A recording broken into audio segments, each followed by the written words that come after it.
For all the latest updates, subscribe to News9. Just when the whole world is battling the deadly COVID-19 pandemic, a few countries were privileged to call themselves COVID-free, one of them being New Zealand.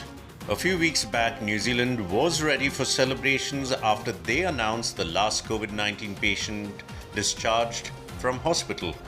After calling themselves COVID-19 free, New Zealand reported 3 fresh cases in the last 1 week. There were certain quarantine breaches and other failures that undermined public confidence. The new case is a man in his 60s who flew in from Lahore, Pakistan via Doha and Melbourne on June 11th and is now quarantined. It comes after 2 women who had arrived from Britain and were given permission to leave quarantine early on compassionate grounds tested positive. The government has been forced to explain why the women were let out without proper testing. In response to the case of the 2 women, the government has suspended all exemptions to quarantine rules and said no one will be allowed to leave the isolated hotels. Questions were also raised about whether quarantine facilities are being properly managed.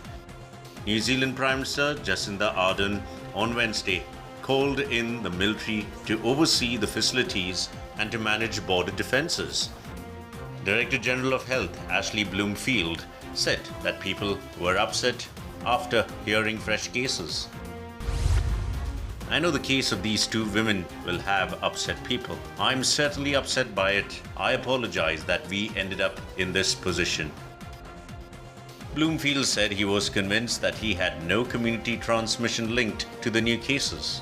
The entire administration has admitted to lapses in taking precautions.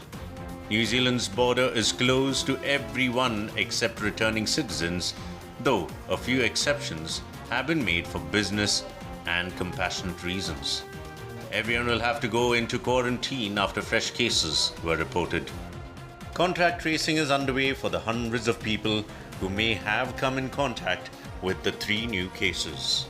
Only last week, New Zealand trumpeted its achievement of becoming one of the first countries to eliminate COVID-19. The country was ready to return to normalcy with the lifting of all social and economic restrictions except the border controls. However, medical authorities warn that New Zealand is yet to have a COVID-19 first wave and is really back to being a fully susceptible population. The moot question here is, are we going to see a huge wave in New Zealand? So far, the country handled everything in an orderly manner. Only one can hope is that there won't be a surge in cases in New Zealand in the months to come. Everyone in New Zealand are now a worried lot as the country registered new COVID-19 cases. Are other countries going to learn from their mistakes and relaxing to contain the spread of COVID-19?